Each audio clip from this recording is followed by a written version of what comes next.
안녕하세요. 바른투자 커뮤니티 멘토를 맡고 있는 이발톡톡입니다. 오늘은 이제 지수를 판단해서 계좌 운영하는 법, 그 부분에 대한 거를 강의할 거예요. 굉장히 중요한 부분이니까 여러분들도 몇 번 돌려보시더라도 정확하게 이해를 할 수 있도록 그렇게 준비를 하세요.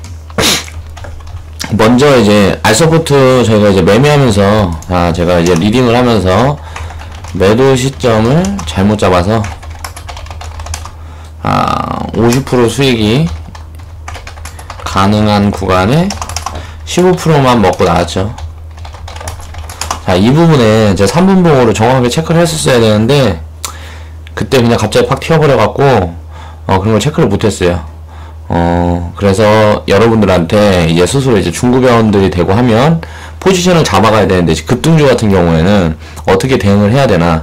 일봉으로 대응을 하게 되면 정확하게 그 포지션을 잡아갈 수가 없어서 그 부분에 대한 거 제가 오늘 알려드리려고 그래요.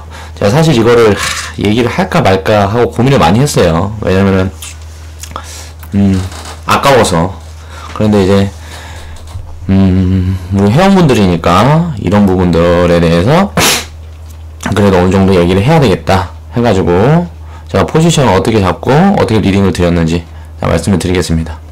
자, 이때 미리 보면은 이평선 부근이었어요. 이때는 이평선 부근이었고, 보면은 3분봉에서 거래량이 빨간색으로 크게 터지고 그 다음에 거래량이 음봉 거래량이 나오는 구간 있죠. 자, 매도세가 셌다는 소리예요. 그래서 일단 매도를 때린 겁니다. 자, 리딩으로 이제 매도를 했는데 그 위에서 뭐 한 5% 10% 더 가버렸어요. 더 가버렸는데 이 부분은 이제 리딩이 제대로 나간 거고, 이때는 3분봉을 보고 제가 리딩을 드린 거니까 리딩이 제대로 나간 거고, 이런 부분은 이제 체크를 할 수가 없기 때문에 진짜 복불복 구간이다. 그렇게 생각을 하시면 되고, 이때는 이제 보면 이때와 이때를 비교해서 보시면 돼요. 이게 일목균형표라고 있습니다. 보조지표 중에 일목균형표. 일목균형표라고 보시면 기준선이라고 있어요. 이제 3분봉에서 단기급등에서 지지선을 볼 때 이 일목균형표에 이 기준선을 기준으로 이제 지지선을 봅니다. 3분봉에서 이제 매매가 들어갈 땐 우리는 이제 단기 매매를 하지 않지만 포지션 대응, 예를 들어서 작은 경우, 우리 같은 경우 사실 뭐 10% 들먹고 뭐 이런 건 상관이 없어요. 장기적으로 수익을 쌓아가면 되니까 그렇게 큰 상관이 없는데, 자금이 이제 좀 큰 자금을 굴리고 하다 보면 이 5% 10%라는 게 작은 금액이 아니다 보니까 어느 정도 체크를 해서 대응을 하면 수익폭을 키울 수가 있다. 자, 그럼 이제 알아보겠습니다.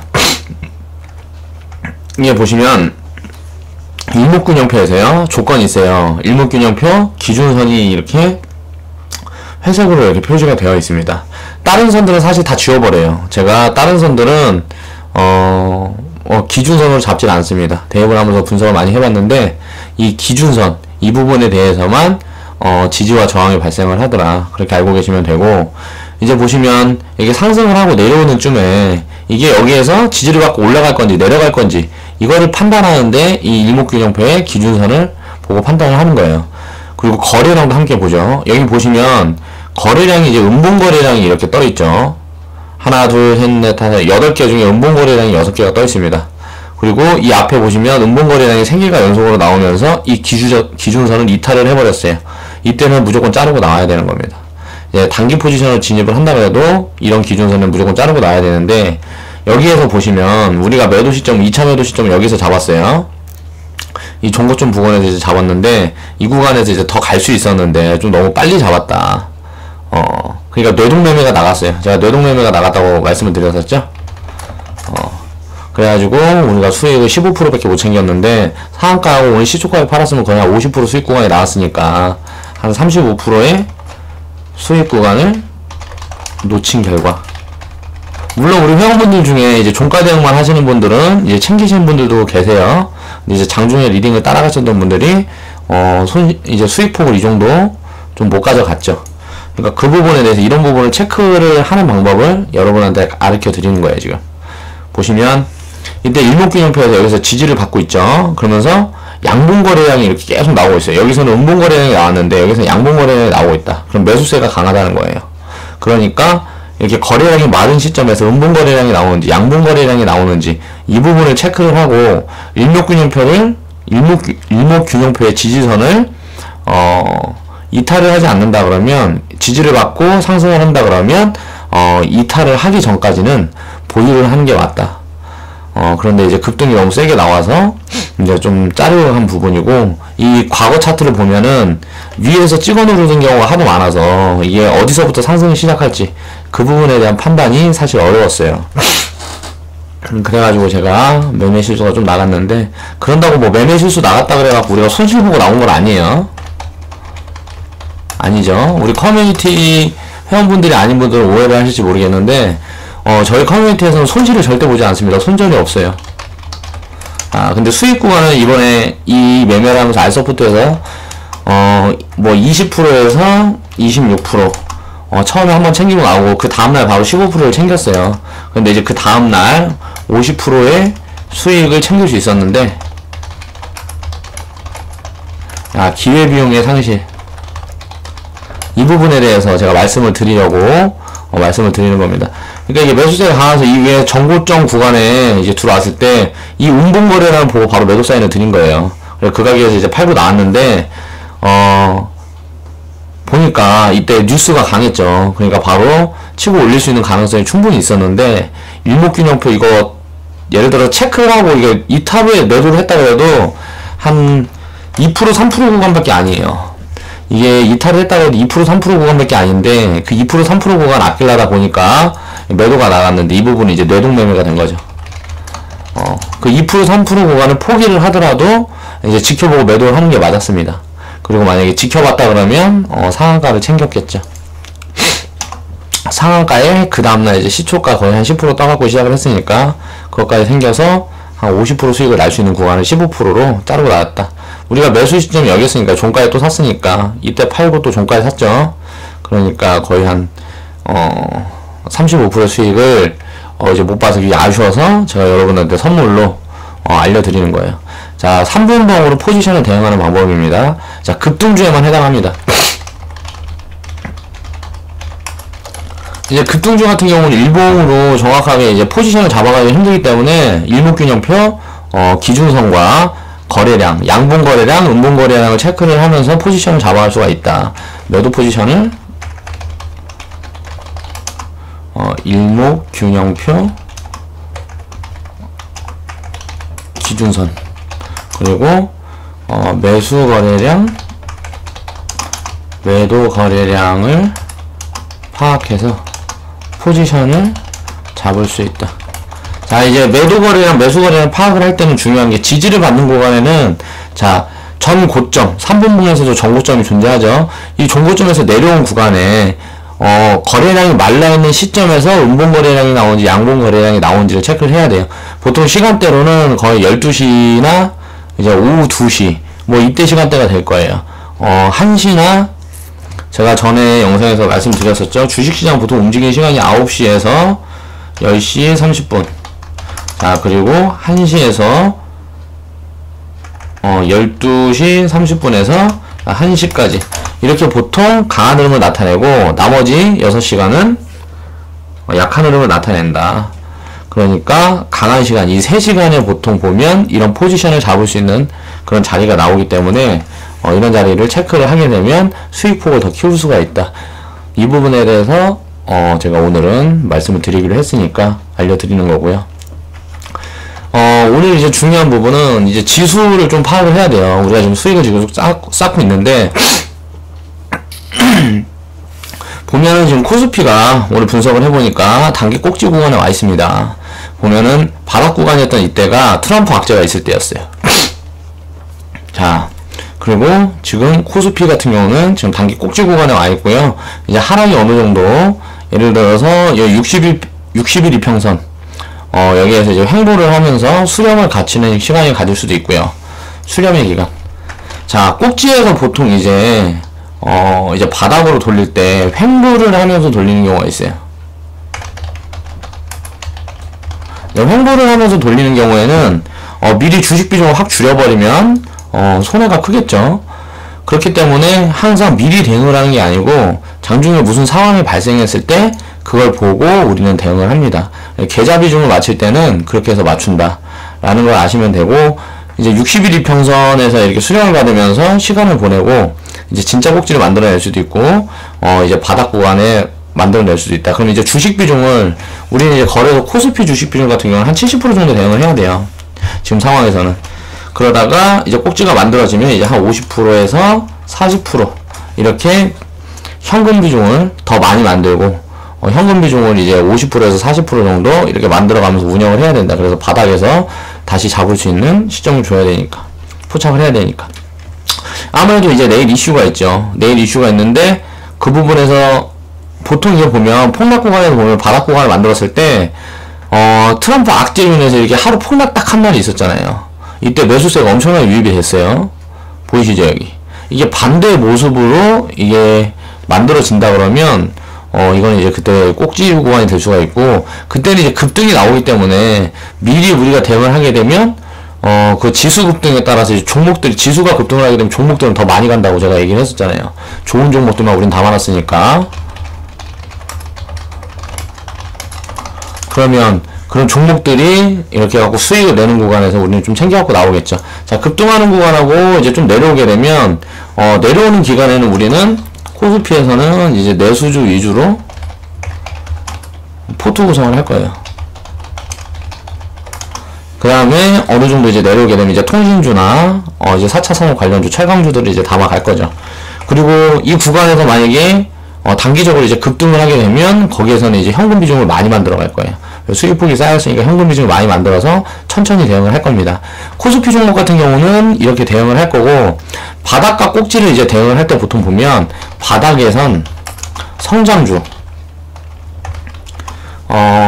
성장주와 실적주, 성장주와 실적주를 위주로 이제 매매를 해야 됩니다. 그러니까 저평가 구간에 있는, 예를 들어서 이때 이제 이 바닥에서부터 많이 올라온 구간에 있는 종목들이 보면 이제 통신주, 성장주죠. 4차 산업이 이제 부각되고 있으니까요.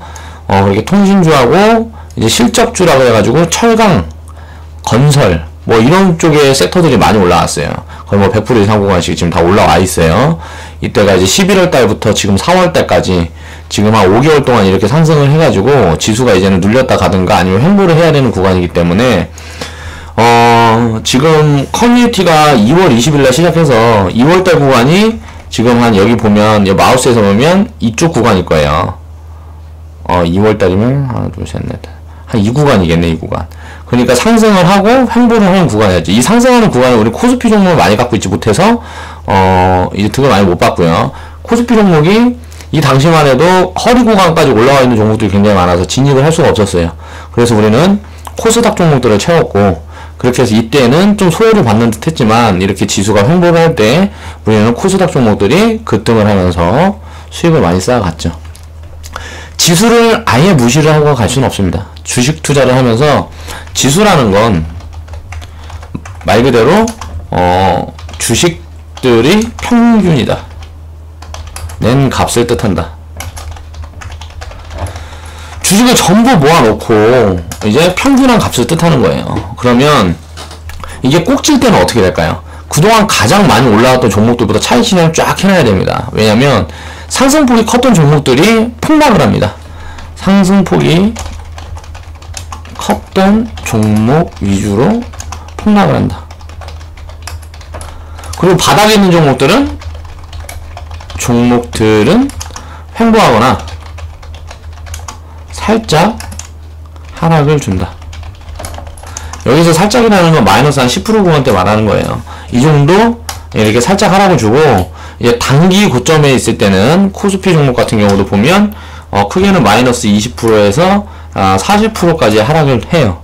단기간의 고점에 이때 있는 종목들이 뭘까요? 자, IT 종목들이라고 봅니다. 저는 철강, IT 바닥에서 이제 70% 이상 들어왔던 종목들이 코스피 종목 같은 경우는 그렇게 하락할 수 있는 구간이 만들어질 수 있다. 이제 단기적으로 이제 폭등을 하게 되면 그 폭등할 때는 그 종목들이 더 많이 오르겠죠.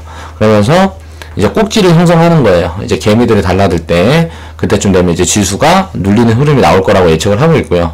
거기에 맞춰서 우리는 대응을 할 거고, 코스피 장기 바닥을 보면서 장기 바닥과 꼭지를 보면서 대응하는 방법을 한번 생각을 해보겠습니다. 자, 이때가 이제 바닥 신호에 나왔어요. 제가 바닥과 꼭지 이거를 이제 판단하는, 저는 이제 지표를 통해서 이것저것 봐요. 그걸 이것저것 봐서 판단하는 시스템을 만들어 놨습니다. 그 시스템을 통해서 이게 지금 체크를 해 놓은 거예요. 코스피는 1998년, 이때가 1998년도 그때예요. 그때부터 이렇게 대세 상승을 했죠. 어마어마하게 올랐어요. 거의 종목들이 30배에서 100배를 튀었다고 생각하시면 됩니다.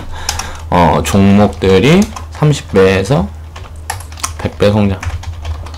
많이 간 종목들은 뭐 이제 그러니까 100배 성장을 했고요. 기업들이 30배 성장. 뭐 SK텔레콤, 무슨 뭐 우리가 아는 삼양홀딩스, 뭐 라면, 농심 뭐 어쩌고저쩌고 하는 우리가 아는 웬만한 기업들은 엄청난 성장을 했어요. 이때 이 구간에 이렇게 바닥에서 IMF 때부터 이렇게 엄청난 성장을 한 겁니다. 그 기업들이 기본으로 다 이자 100배 이상의 수익을 안겨줬죠. 98년도부터 1997년까지 10년 동안 보유를 했다 그러면 거의 못 먹어도 5000%이 발생하는 구간이었습니다. 이게 1998년도부터 2007년도까지가 그렇게 됐고, 2007년 이제 말쯤 돼서 2008년도까지 바닥을 이렇게 단기적으로 이렇게 꼬라박았더니 상승이 급했으니까 이제 이렇게 꼬라박게 되는 거예요. 제가 얘기했었죠. 급등 후엔 급락이나 횡보가 온다. 자, 급락 후엔 급등이나 횡보가 온다. 자, 이렇게 생각을 해보시면 됩니다. 그렇게 해서 그렇게 급락을 맞고요. 다시 이제 급등을 주고 이제 이때가 2008년도부터 2009년, 2010년, 2011년 이때까지 기본적으로 종목들이 평균 3배에서 10배, 기업들이 한 3배에서 10배 정도 상승을 했어요. 1년, 2년 구간, 2년간 좋은 종목들은 기본 200%에서 1000% 가는 구간. 이제 그때가 2008년도에서 2011년도까지 한 2년 반 정도, 2009년부터 2011년까지 한 2년 반 정도에 그렇게 갔습니다. 그리고 자, 급등 후에는 제가 말씀드렸죠. 급락 아니면 횡보가 온다. 급등 후에 횡보가 왔어요. 그러니까 바닥과 꼭지를 나타내는 시점이 나왔는데, 이제 월봉상은 이 봉하나가 한 달이에요. 그럼 우리가 꼭지가 이때 발견이 됐어요.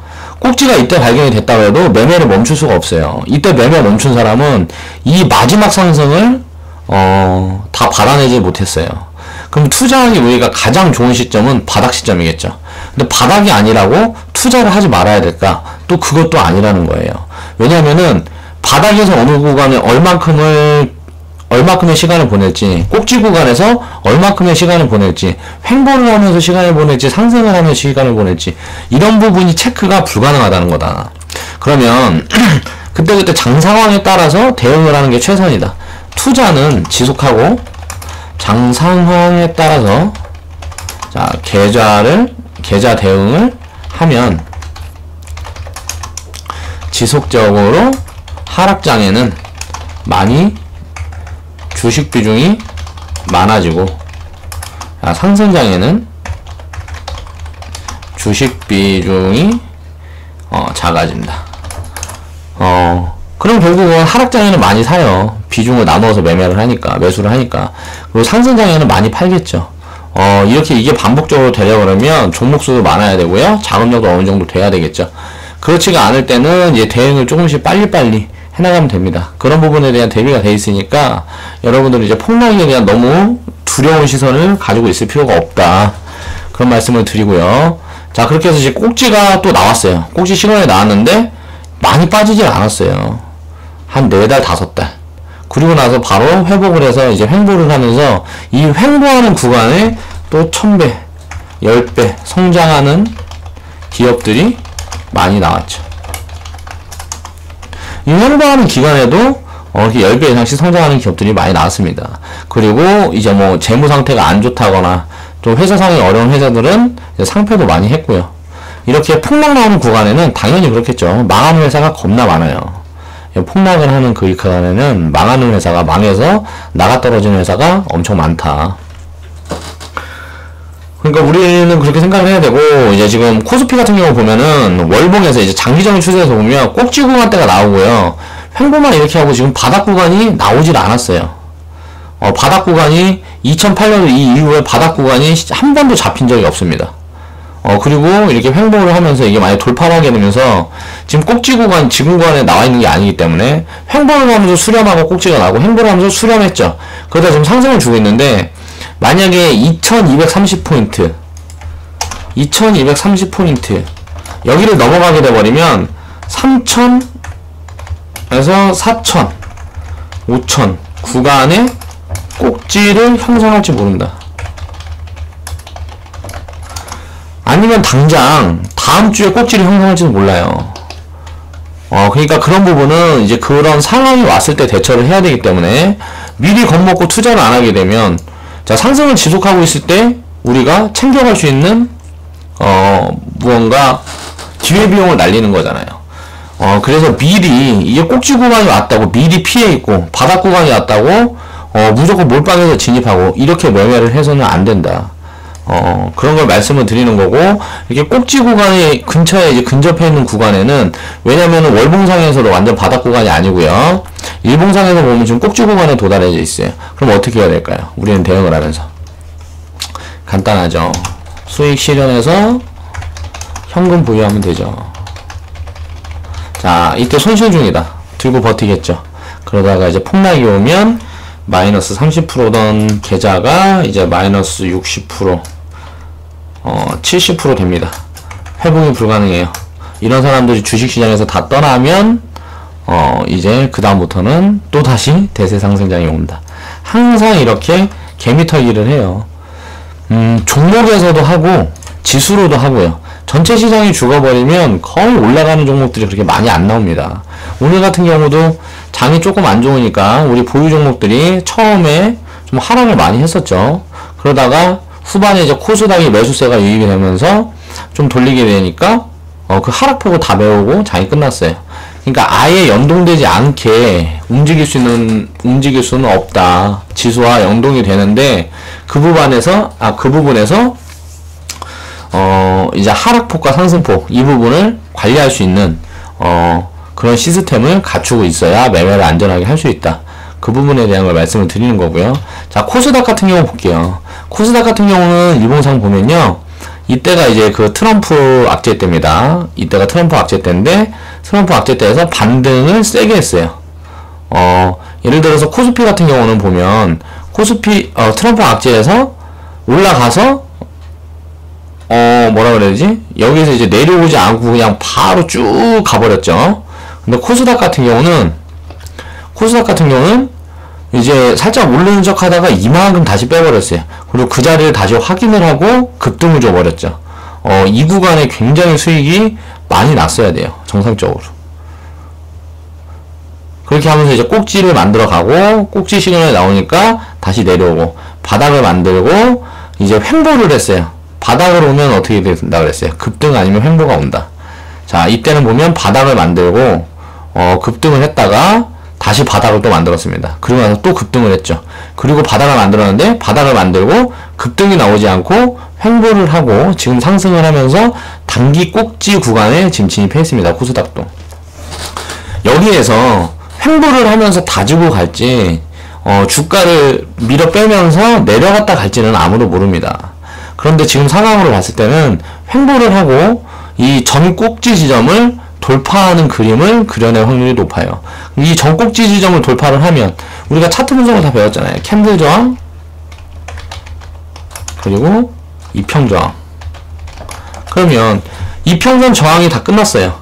우리는 항상 역배열의 매매를 해야 된다고 그랬죠. 이렇게 역배열일 때, 일봉상 이렇게 역배열일 때, 이때부터 진입해서 매매 들어갔다가, 이때 단기 차익 실현하고, 이 밑에서 이평선 수렴받을 때, 다시 이제 매매를 들어가고, 자, 이제 꼭지 구간 왔을 때, 224일선 근처에 온다든가, 이 꼭지 구간을 터치하고, 이걸 돌파해내지 못하는 모습을 보일 때는, 우리는 현금 비중을 이제 많이 가지고 가야 되겠죠. 지수도 똑같다. 분석을 할 때,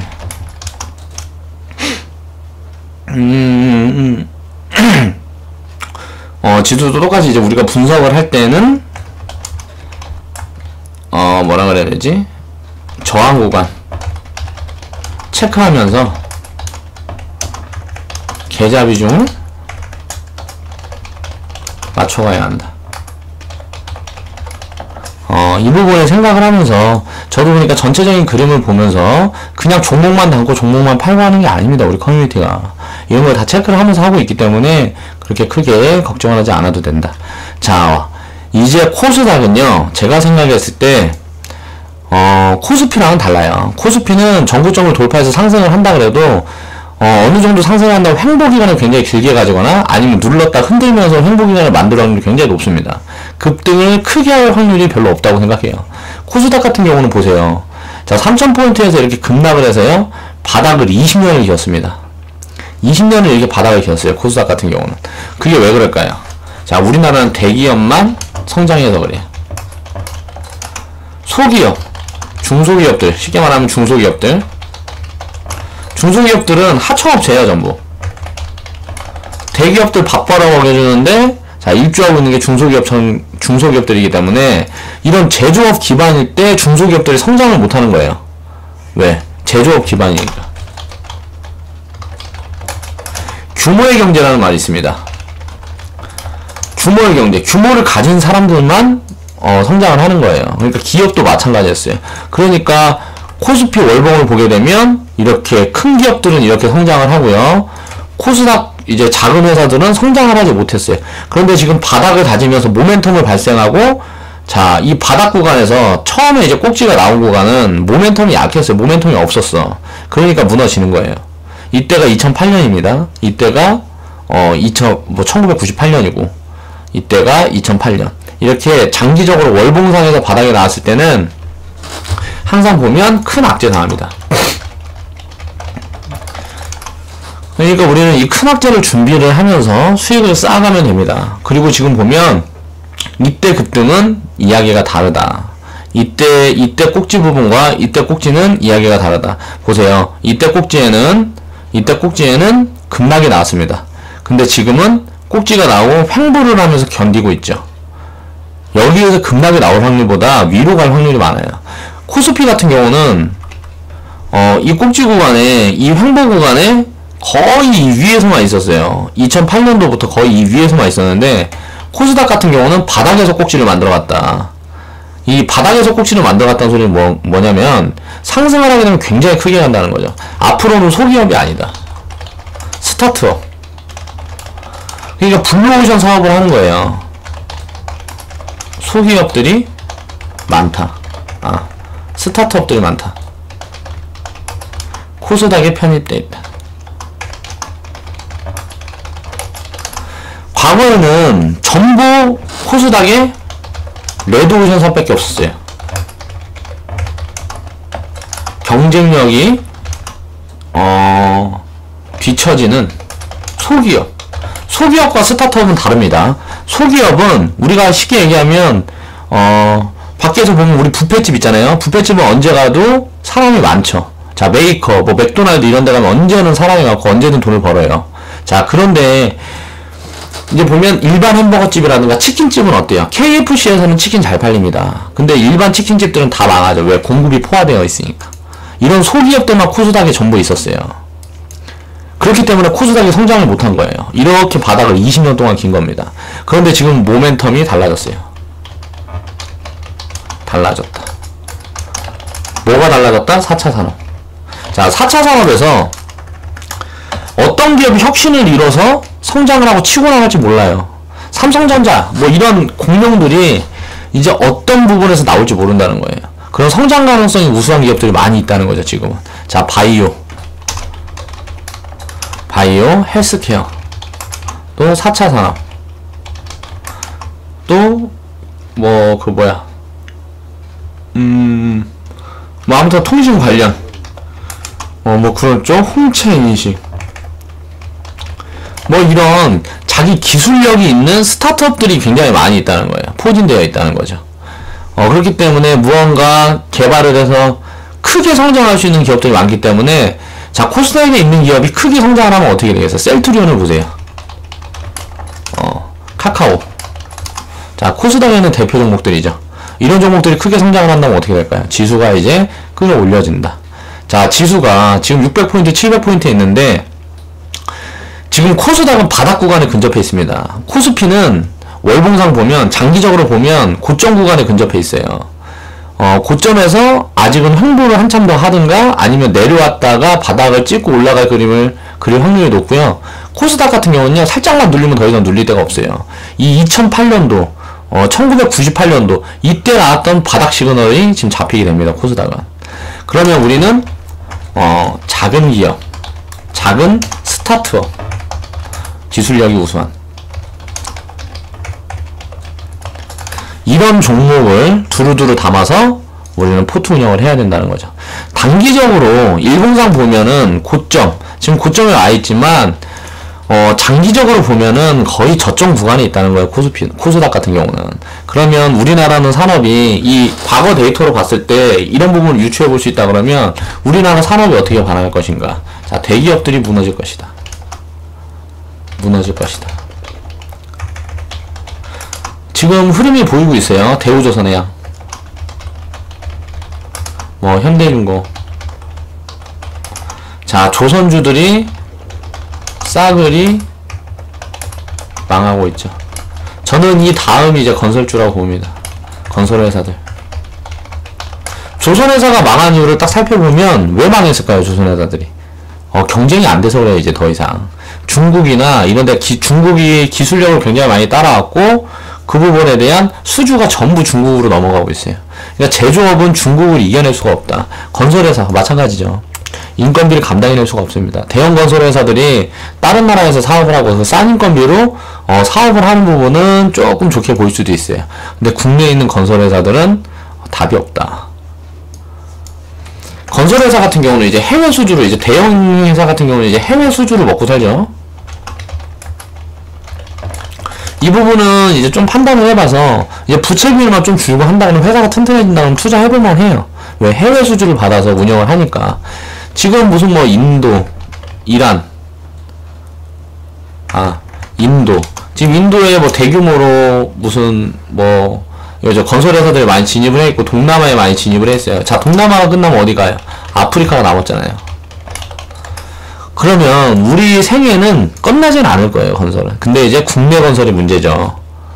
국내 건설 비중이 높은 회사들은 조심해야 되고, 해외 건설 비중이 높은 회사들은, 이제 부채 정도를 이제 우리는 판단을 하면서 투자를 해볼 수도 있겠죠.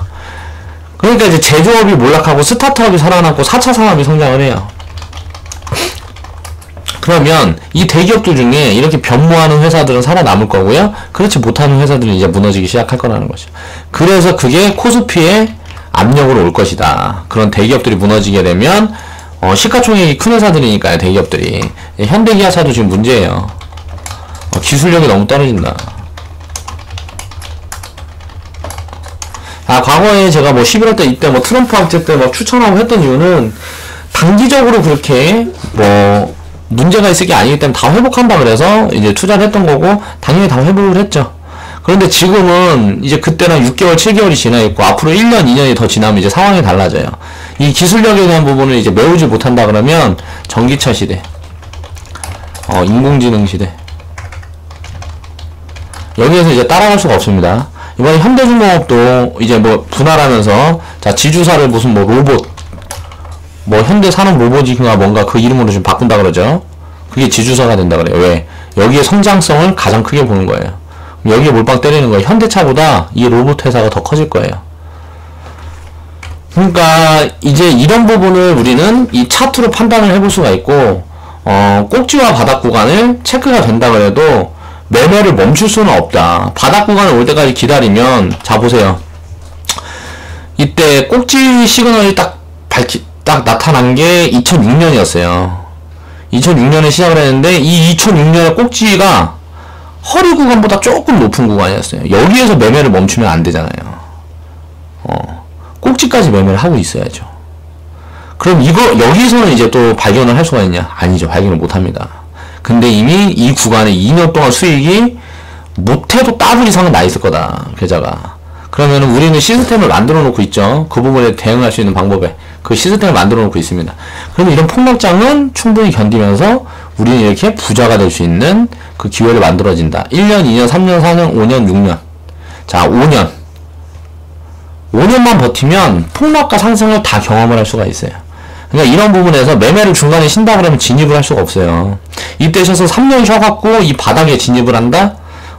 이건 매매를 3년 쉬면서 어떻게 바닥에 진입을 하죠? 이건 불가능하다는 거예요. 이 IMF 때도 마찬가지였어요. 살짝 들어올렸다 내렸다, 살짝 들어올렸다 내렸다. 이 구간에만 해도 뭐 4년이에요, 4년. 이 4년의 기간 동안 어마어마한 기업들이 성장을 많이 했다. 그런 기회비용을 우리가 날려버릴 수가 없기 때문에 우리는 투자의 대응은 계속 해야 되고 이 부분을 체크할 필요성은 있다. 그래서 대비를 하기 위해서 우리는 주식 비중과 현금 비중 나누어서 운영해야 된다. 그러니까 그 주식 비중과 현금 비중을 조절하는 시스템이 우리 만들어져 있기 때문에 앞으로도 우리 커뮤니티에서는 코스닥 종목, 그 코스닥 종목 중에 성장성이 높은 종목, 그런 종목들을 위주로 운영을 할 겁니다. 그리고 우리 코스피에 있는 종목들 같은 경우에는 내수주 위주로 이제 우리는 편입을 해서 쌍구간에 있는 종목들만 철저히 쌍구간에 있는 종목들만 편입을 해서 이렇게 계좌 운영을 할 거예요. 그래서 이제 계좌 운영을 어떻게 할 거고, 자 보면 코스피 같은 경우 보면 진짜 바닥에서 많이 올라왔죠. 바닥에서 거의 뭐 포인트로 보면 이게 지금 차트를 내가 열어놓은 게 아니라서 잠깐 차트를 한번 볼까요? 코스피 차트를 한번 보겠습니다.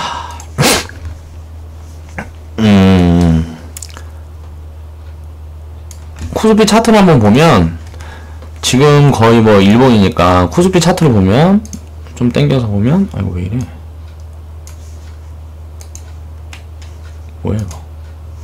자 코스피 차트를 좀 이렇게 땡겨서 보면 자 바닥 구간이 여기였는데 바닥 구간이 거의 뭐 1900포인트 뭐 여기서 10% 이상 올라왔어요. 지수가 10% 이상 올라왔다는 거는 이 구간에서 이 구간까지 거의 뭐 종목은 30% 50% 이렇게 상승한 종목들이 많다는 거예요. 코스피에서. 그럼 지금은 이제 가격으로 좀 눌러주든가 옆으로 행보를 하면서 조금 기는 구간이 나올 확률이 높고, 자 코스피 월봉으로 보면은 코스피는 바닥에 근접해 있는 게 아니라 꼭지에 근접해 있다.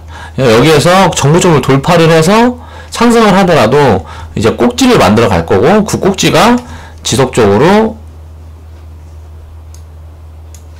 꼭지를 이렇게 만들어 가면서 지속적으로 꼭지에서 상승을 하더라도 모멘텀이 부각되지 않는 기업들이 그 상승폭을 져야 할 거다. 그러니까 지수가 크게 상승하지는 못할 거다라고 생각을 해요. 지금 2000포인트인데 2200포인트가 정고점이죠. 뭐 5000포인트 이상 이렇게 가지는 못할 거라고 생각을 합니다. 코스피 같은 경우는. 근데 코스닥 같은 경우는 지금 포인트가 630포인트예요. 그 월봉으로 봤을 때 코스피 같은 경우는 상승을 하면 5배, 6배 지수가 올라갈 수 있다고 생각해요. 코스피는 저는 이제 코스피는 2배 상승도 힘들 것이다 라고 생각하고요. 시가총액도 많고 회사들이 너무 공룡이다 보니까 또 제조업 기반이 나라예요, 우리나라는. 그래 제조업 회사들이 너무 많아, 코스피에. 그래서 성장을 하기가 힘들 것 같고, 코스닥 같은 경우는 5배 이상 상승 열려있다. 그러면 지수가 500% 상승한다 그러면 우리는 어떻게 보면 지금 어마어마한 기회를 맞고 있다고 생각을 해야 됩니다. 지수가 500% 상승한다 그러면요, 기업들은 그냥 개별 기업들은 지수가 500% 상승하면 보통 보면 지수 상승폭에 좋은 종목들이 이제 많이 가는 종목들이 상승할 때 지수 상승폭에 거의 10배 정도 봅니다. 거의 이게 맞아 떨어지는 것 같아요. 거의 한 10배 정도 봐요. 그러면 5000%죠. 많이 가는 종목들은 이제 50배, 100배씩 성장하는 종목들이 우르르 나올 거다. 코스닥에서. 이게 5000%, 10,000%. 이게 이제 거짓말인가 나중에 보세요. 제가 굉장히 오래 연구를 해온 거예요. 지금 우리나라 지수가 있는 이 구간이 미국 나스닥이 미국 지수가 1980년대 구간이다. 자, 1980년대 미국 지수가 이렇게 계속 바닥에서 있다가 이 구간에 상승을 시작하면서 2008년도에 그 위기를 맞고 이제 지금까지 뭐 쭉 상승해서 20년 동안 그냥 계속 올라가기만 했어요. 내려가진 않았어요. 거의 한 30년 동안 내려가진 않고 올랐습니다.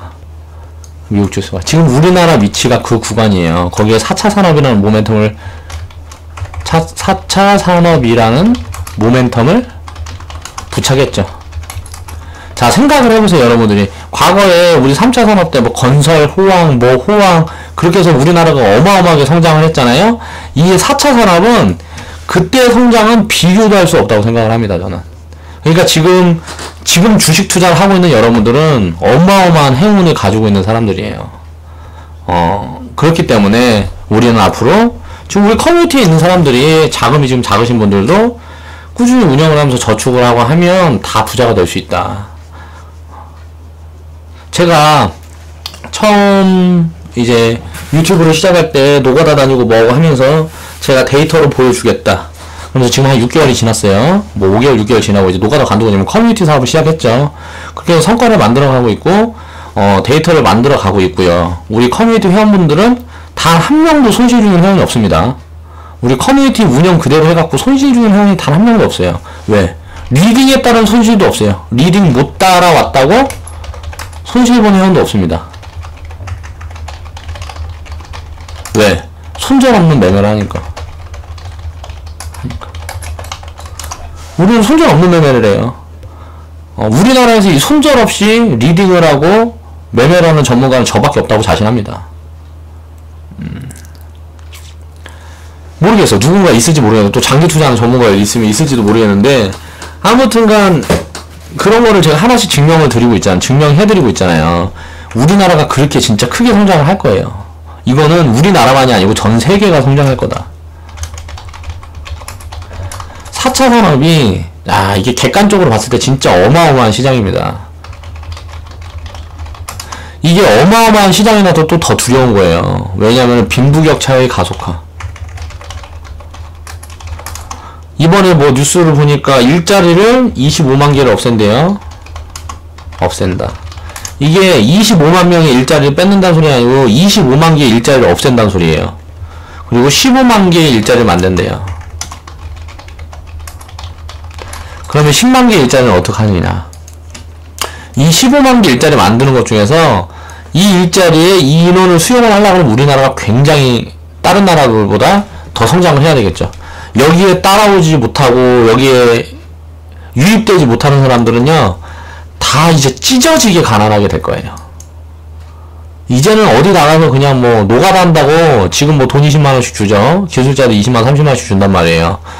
이제 앞으로 5년만 지나가도 그런 세상은 없어집니다. 이거는 뭐 그냥 간단하게 볼 문제가 아니에요. 나중에 진짜 그렇게 되는지 안 되는지 보세요. 저는 그렇게 될 것 같아요. 길어야 10년. 10년 안에 그렇게 변합니다. 우리나라 지금 50대 인구가 절반이죠. 50대 인구가 지금 절반이 넘죠. 40대 후반에서 50대, 60대 이 인구가 거의 우리나라 절반이 넘어요. 그리고 나서 청년층이 지금 없어요. 그럼 어떻게 해야 될까? 청년층이 하는 일들. 이제 기계가 대체하는 거죠. 로봇이.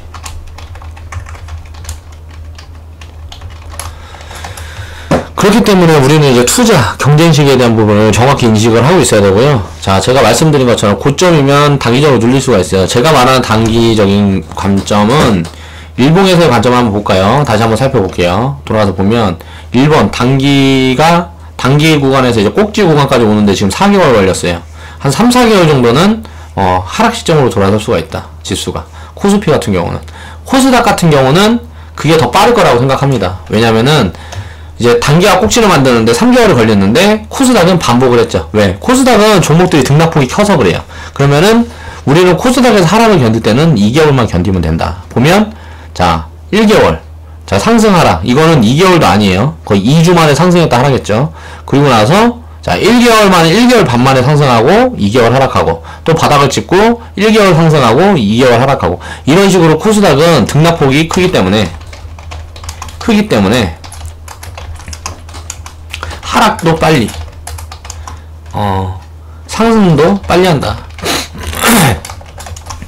그러면 우리는 우리 커뮤니티에서 지금 트레이딩 계좌를 운영을 하는데, 자, 상승 하락을 제대로 누릴 수 있는 시스템을 우리는 가지고 있죠. 코스피는 상승 하락을 더디게 해요. 코스피 같은 경우는 빠져도 5개월. 자, 5개월 동안 빠지는 거예요. 그러면서 이제 코스닥이랑 맞춰가야죠. 코스닥이 올라가고 코스피가 빠지면서 다시 코스닥이 내려오고, 코스피가 조금 반등했다가 다시 내려가고, 코스닥 내려가고, 이렇게 하면서 그 자리를 맞출 거예요. 둘 다 단기 바닥을 만드는 기간. 이게 제가 봤을 때는 코스피는 고점 구간이고 코스닥은 바닥 구간에서 이제 올라가고, 이게 맞춰지는 그 갭을 메운다 그러죠. 이 메우는 기간, 이게 앞으로 한 4개월? 자, 전 두 가지라고 봅니다. 이 4개월 후부터, 4개월, 5개월 후부터 이제 급등은 무조건 나온다고 봐요, 저는. 물론 예측이기 때문에 틀릴 수 있어요. 그런데 급등은 나오고, 그 급등이 끝나고 나서, 끝나자마자 이제 폭락이 올 거라고 생각합니다. 뭘로? 부동산. 우리나라 가계부채.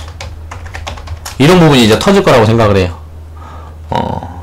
그 전에 이제 단기적인 움직임을 보일 수 있는 이슈는 이제 프랑스 대선. 그리고 내일 있을, 이제 미중 정상, 미중 회담. 미국 중국 회담. 여기가 이제 내일 있으니까 이걸로 인해서 좀 뭔가 움직임이 있을 거고요. 자, 프랑스 대선으로 인해서 만약에 브렉시트 나온다 그러면, 단기 폭락하겠죠. 그래서 바닥을 빨리 잡아버리겠죠. 바닥을 오히려 빨리 잡는 게 좋다고 생각합니다, 저는. 질질 끄는 것보다. 그렇게 해갖고 이제 상승을 하면, 이 진입시점을 웬만큼은 주지 않을 만큼 이제 급등을 할 확률이 높아요.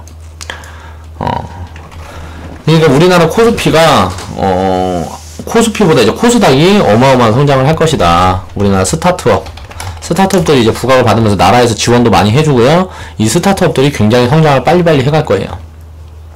그동안에는 하청업체한테 나라에서 지원을 할 필요가 없었어요. 왜? 하청업체한테 기업이 뭐 예를 들어 삼성이면 삼성 하청업체를 챙기는 건 삼성이에요.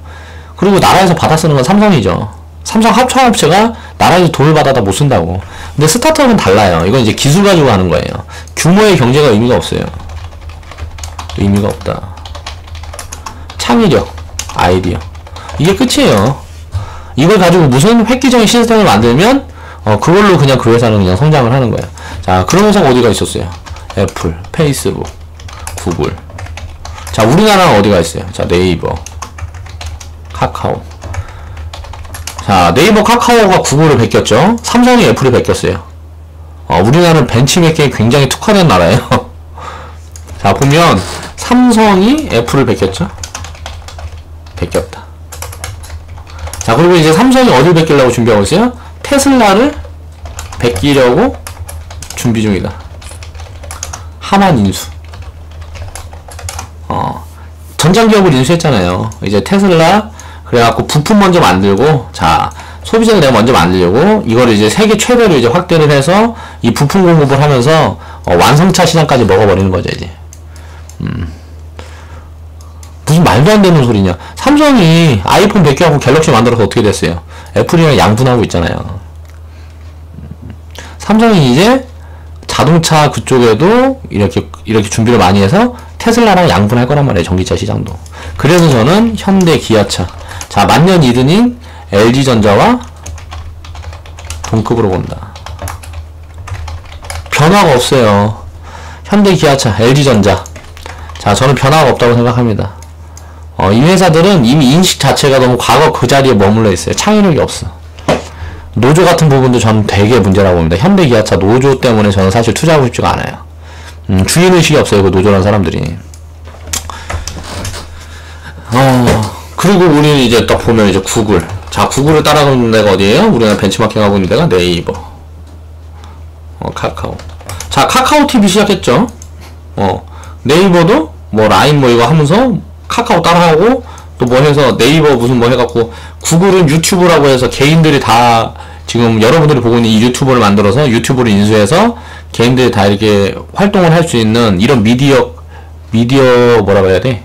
소셜미디어 이런 부분에 이제 선두주자라 그러면 네이버 같은 경우는 영향력이 있는 사람들 그 사람들로 인해서 이런 시장을 지금 만들어 가고 있어요. 자, 구글을 카피했죠. 자, 카카오가 이제 또 지금 K뱅크 인터넷은행도 개발하고 이제 이런저런 사업을 좀 많이 하려고 준비를 하고 있어요. 우리나라들은 보면 벤치마킹이 굉장히 강해요. 아이디어보다 뭐 따라하는 게 강하다고. 그래서 저는 이제 뭐 이 4차 산업 이 부분에 대해서 뭐 미국이 선전하겠죠. 기술력이 좋으니까. 먼저 만들어서 뭐 내놓으면 그거 빨리빨리 베껴서 우리나라도 크게 성장할 수 있을 거라고 저는 그렇게 생각을 하고 있습니다. 오늘도 또 얘기를 하다 보니까 이런저런 얘기를 많이 했는데, 어떻게 좀 도움이 됐으면 좋겠네요. 자, 좌측 하단에 보시면 추천 마크 있습니다. 추천 마크 한 번씩 클릭해 주시고요. 시간이 되시는 분들은 광고 시청도 꼭 좀 부탁드릴게요. 그리고 오늘은 이제 이 커뮤니티 영상만 하고요. 이제 단기 투자 그 컨텐츠 올라오는 것들은 조금 준비를 할게요. 그래서 내일이나 이제 다시 올리는 걸로 하고, 오늘은 제가 좀 일이, 오늘은